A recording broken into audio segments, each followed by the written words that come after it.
हाँ जी, स्वागत है आप सभी का आपके अपने YouTube channel sky chemistry classes में। और आज की अपन इस क्लास के अंदर देखने वाले हैं हेलोजन व्युत्पन्नों में क्रियाशीलता का क्रम, यानी मोनो हेलोजन व्युत्पन्न। अपने जो है मोनो हेलोजन व्युत्पन्न व्युत्पन्नों की SN यानी नाभिक स्नेही प्रतिस्थापन अभिक्रियाओं के प्रति क्रियाशीलता।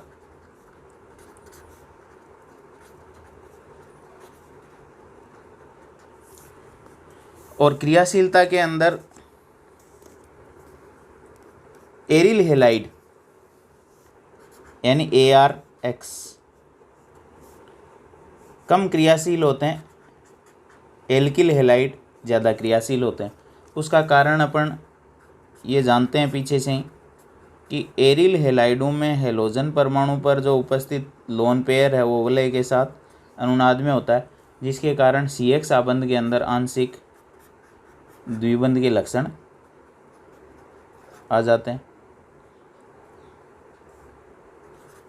ये देखो पार्शियली डबल बॉन्ड, यहाँ डबल बॉन्ड के लक्षण है, तो ये डबल बॉन्ड जो है आसानी से टूटेगा नहीं। यहाँ क्या है, इस RX के अंदर सिंगल बॉन्ड है तो ये आसानी से टूट जाता है। और SN अभिक्रियाएँ यानी नाभिक स्नेही प्रतिस्थापन अभिक्रियाएँ जिनमें हेलोजन परमाणु को क्या कर दे, कोई नाभिक स्नेही प्रतिस्थापित कर दे। जैसे ये अपनी ARX है, इसकी न्यूक्लियोफाइल के साथ रिएक्शन तो ARNU बन जाए और X माइनस को बाहर निकाल दे। RX प्लस NU माइनस ये कहाँ जुड़ेगा जाके, तो RNU प्लस X माइनस। तो यहाँ क्या है, ये जो आप देख रहे हो ARX में यहाँ जो है वो द्विबंध के लक्षण है, आंशिक द्विआबंध के लक्षण है अनुनाद के कारण। द्विबंध जो है, और यहाँ केवल अनुनाद नहीं है, ये तो एकल बंध है, तो एकल बंध आसानी से टूट जाएगा, द्विबंध आसानी से नहीं टूटता है। तो एल्किल हेलाइड आसानी से SN अभिक्रियाएँ यानी नाभिक स्नेही प्रतिस्थापन अभिक्रियाएँ देते हैं, और एरिल हेलाइड मुश्किल से देते हैं। अब यदि बेंजिलिक हेलाइड है, बेंजिलिक हेलाइड होता है अपना कौन सा,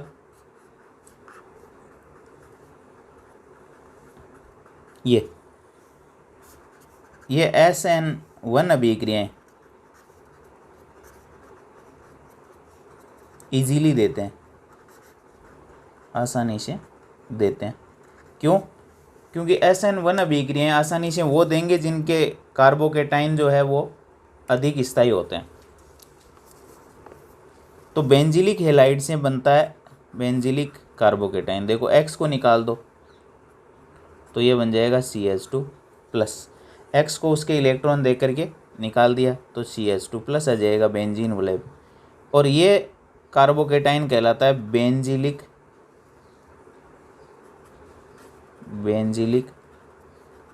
कार्बोकेटाइन।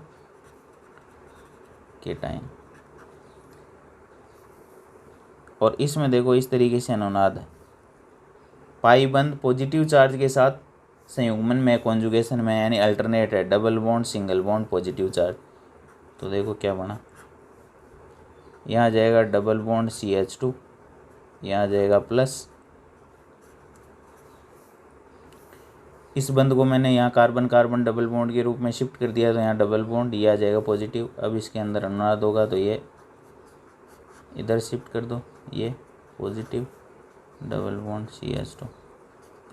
फिर इस पाई बंध को यहाँ शिफ्ट कर दो, ये यहाँ पॉजिटिव आ जाएगा डबल बॉन्ड CH2। और फिर इस पाई बंध को वापस यहाँ शिफ्ट कर दो तो डबल बॉन्ड ये डबल बॉन्ड, ये CH2, और इस पे वापस प्लस आ जाएगा। तो ये बेंजिलिक कार्बोकेटाइन अनुनाद द्वारा क्या कर लेता है, स्थायित्व प्राप्त कर लेता है, इसलिए ये SN1 अभिक्रियाएँ आसानी से देता है। तो SN1 की यदि अपन बात करें कि बेंजिलिक हेलाइड, एल्किल हेलाइड और एरिल हेलाइड में कौन आसानी से SN1 अभिक्रियाएँ देगा, तो ये तो रहा अपना बेंजिलिक हैलाइड, ये रहा एल्किल हैलाइड, और ये रहा एरिल हैलाइड। अब इनके कार्बोकेटाइन बना लो।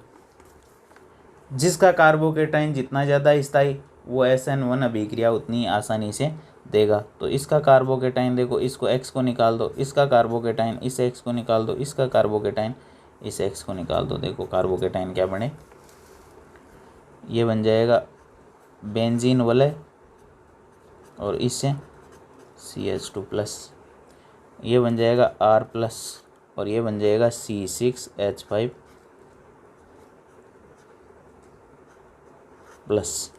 ये 3 कार्बोकेटाइन बन गए। अब बेंजिलिक कार्बोकेटाइन की तो आपको अनुनादी संरचनाएं ऊपर दिखाई दे रही है ग्रीन वाली। तो ये कार्बोकेटाइन 5 अनुनादी संरचनाओं द्वारा स्थायित्व प्राप्त करता है। तो सबसे ज़्यादा स्थायी कार्बोकेटाइन ये है। फिर R+ यानी एल्किल कार्बोकेटाइन, एल्किल कार्बोकेटाइन की स्थायित्व की संभावना इससे ज़्यादा है, क्योंकि फेनिल कार्बोकेटाइन में ये जो पॉजिटिव चार्ज है वो इसके पी कक्षक के अंदर उपस्थित होता है, कहीं भी अनुनाद पॉसिबल नहीं है। तो सबसे ज़्यादा स्थायी बेंजिलिक, फिर एल्किल कार्बोकेटाइन, और सबसे कम स्थायित्व होता है फेनिल कार्बोकेटाइन का। तो ये हो जाएगा स्थायित्व का बढ़ता क्रम, और SN1 अभिक्रियाओं की प्रतिक्रियाशीलता का बढ़ता क्रम हो जाएगा ये SN1 के प्रति क्रियाशीलता का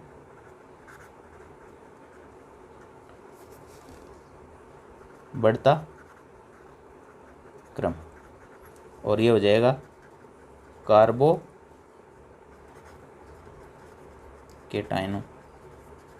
के स्थायित्व का